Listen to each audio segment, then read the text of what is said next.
जादू टोना, तंत्र मंत्र, अंधविश्वास, आजकल पढ़े लिखे लोग भी इसमें बेवकूफ़ बन जाते हैं। आज की कहानी भी कुछ ऐसी ही है, जहाँ पे जादू टोना भी होता है, तंत्र मंत्र भी होता है, प्लस पैसों की लालच भी होती है, जिसके वजह से कुछ लोग अपराधी बन जाते हैं और किसी की हत्या हो जाती है। तो क्या थी पूरी कहानी, आइए जानते हैं।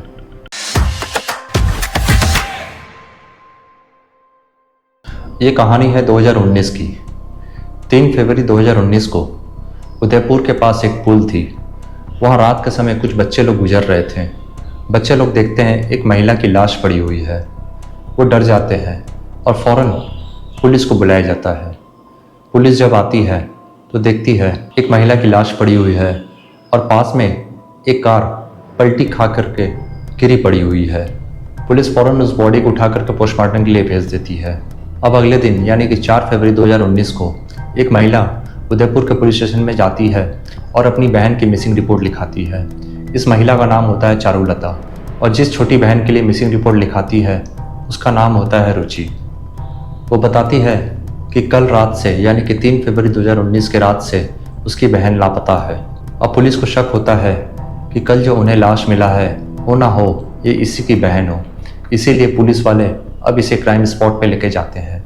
वहाँ पे जाते ही चारुलता जो है वो अपनी बहन की कार को पहचान लेती है और वो कहती है कि ये मेरी बहन का कार है, जो कि उल्टी पड़ी हुई थी वहाँ पे। अब पुलिस को ये तो साफ हो चुका था कि मरने वाली बल्कि कोई और नहीं, इसी की बहन रुचि है। और पुलिस चारुलता से पूछताछ करते हैं इसकी बहन के बारे में, तो पता चलता है कि रुचि की शादी 2008 को हो गई थी, लेकिन इसकी शादी ज़्यादा लंबे समय तक टिकी नहीं थी और 4 साल में ही डिवोर्स हो गया था। यानी कि 2012 में वो अपने पति से डिवोर्स ले ली थी और फिर 4 साल बाद यानी कि 2018 को फिर वो दूसरी शादी की थी।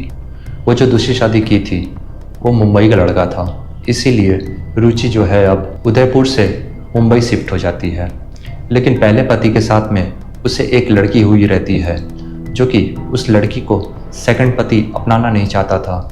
इसीलिए वो अपने माँ बाप के पास में उस लड़की को यानी कि अपनी बच्ची को छोड़ देती है और बीच बीच में उससे मिलने के लिए मुंबई से उदयपुर आती थी। 2012 में जब रुचि का डिवोर्स हुआ था तब रुचि के माँ बाप ने कुछ ज़मीन के हिस्से रुचि के नाम कर दिए थे ताकि उसे फ्यूचर में कोई दिक्कत ना आए।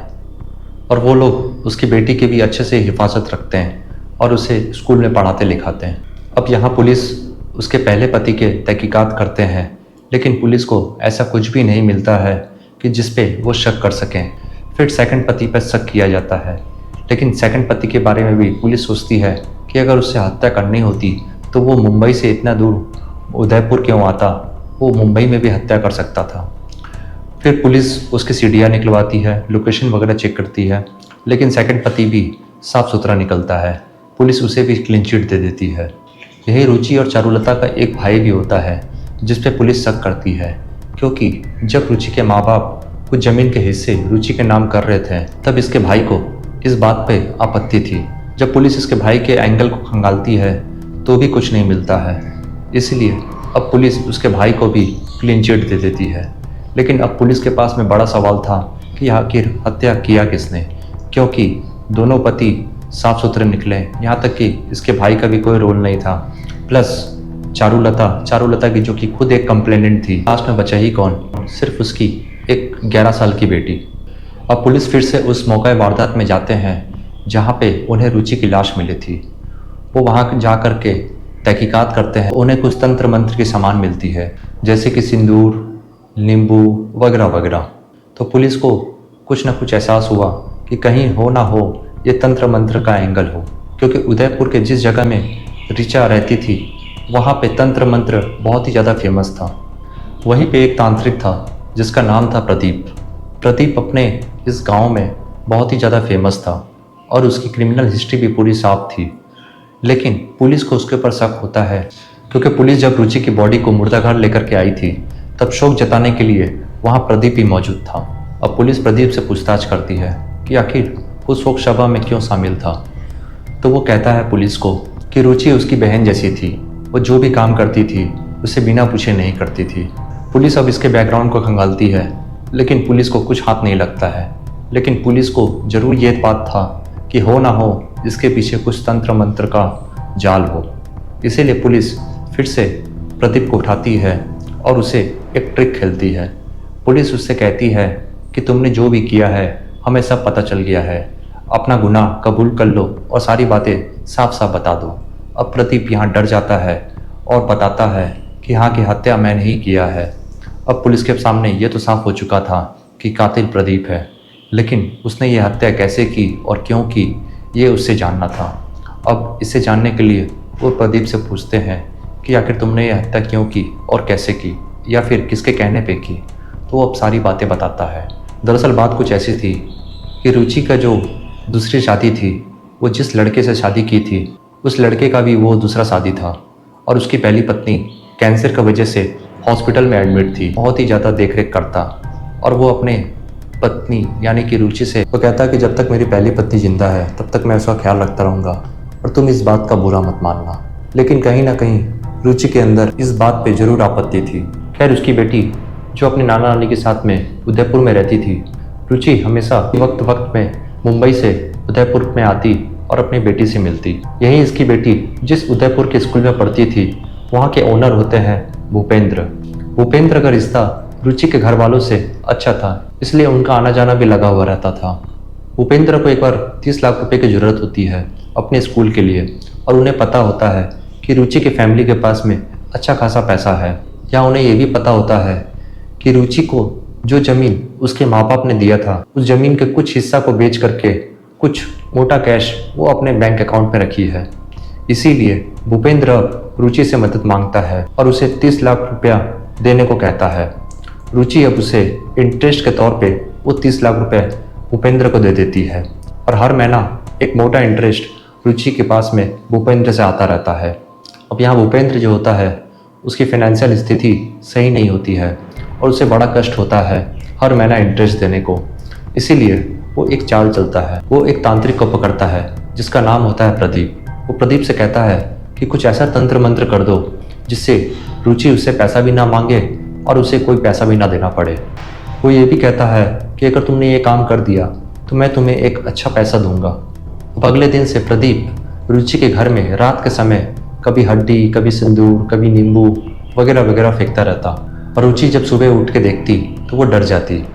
एक दिन ऐसे ही डरते डरते वो भूपेंद्र के पास में जाती है और भूपेंद्र से कहती है कि कोई तंत्र मंत्र का सामान उसके घर में डेली फेंक रहा है। रुचि का जिस जगह घर था वहाँ पे तंत्र मंत्र बहुत ही ज़्यादा होते थे, इसलिए रुचि को डर था कि कोई इसके ऊपर तंत्र मंत्र कर रहा है।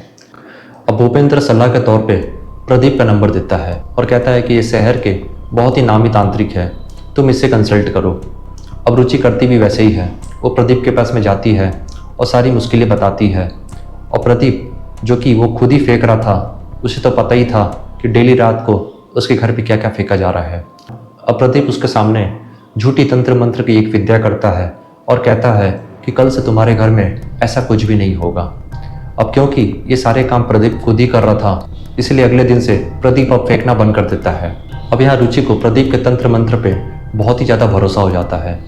एक दिन रुचि फिर से प्रदीप के पास में जाती है और वो उसे कहती है कि मेरा जो पति है जो मुंबई में रहता है वो अपनी पत्नी की यानी कि पहली पत्नी की बहुत ही ज़्यादा देखभाल करता है जो कि हॉस्पिटल में है, तो आप कुछ ऐसा कर दीजिए जिससे उसकी पत्नी की मृत्यु हो जाए। अब प्रदीप फिर से कुछ झूठी तंत्र मंत्र की विद्या करता है।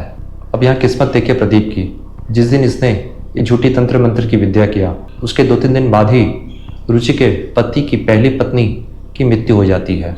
अब यहाँ रुचि को प्रदीप के तंत्र मंत्र पे और भी ज़्यादा भरोसा हो जाता है। अब रुचि के मन में लालच आ गया था और फिर से रुचि प्रदीप के पास में जाती है और कहती है कि आप कुछ ऐसी तंत्र मंत्र कर दीजिए जिस पे भूपेंद्र उसे हर महीना इंटरेस्ट देते रहे और उसे कहीं दूसरी जगह से कर्ज भी ना मिले और उसे वो हर महीना इंटरेस्ट चुकाता रहे। और वो जिस दिन वो सक्षम नहीं रहेगा इंटरेस्ट चुकाने पे तो उस दिन वो उसकी स्कूल को अपने नाम कर लेगी। और वो इस काम के लिए प्रदीप को 1 लाख रुपए भी देती है। अब यहाँ प्रदीप जो होता है वो डबल क्रॉस गेम खेलता है, वो सारी बातें जा करके भूपेंद्र को बता देता है। यहाँ भूपेंद्र प्रदीप को 2.5 लाख रुपए देता है और कहता है कि कुछ ऐसी तंत्र मंत्र कर दो जिससे रुचि इस ज़िंदगी से हमेशा हमेशा के लिए चल जाए। अब क्योंकि प्रदीप एक फ्रॉड तांत्रिक था, इसीलिए उसके बस में नहीं था कि वो तंत्र मंत्र की विद्या से किसी की जान ले ले। इसलिए अब प्रदीप एक साथी का जुगाड़ करता है और भूपेंद्र के साथ में एक प्लान बनाता है। ये प्लान उन्होंने 3 फरवरी 2019 को रची।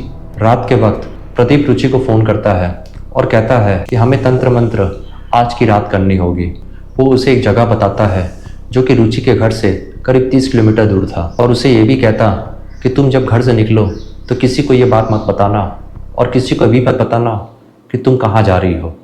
यहाँ रुचि अपनी बेटी को ये कहकर निकलती है कि वो 1 घंटे में लौट आएगी, और वो अपने कार से रवाना हो जाती प्रदीप के पास में। वहाँ जब वो पहुँचती तो प्रदीप उसके आंखों में पट्टी बांध करके कहता कि अब हम तंत्र मंत्र स्टार्ट करने वाले हैं, तुम अपने आंखें मत खोलना।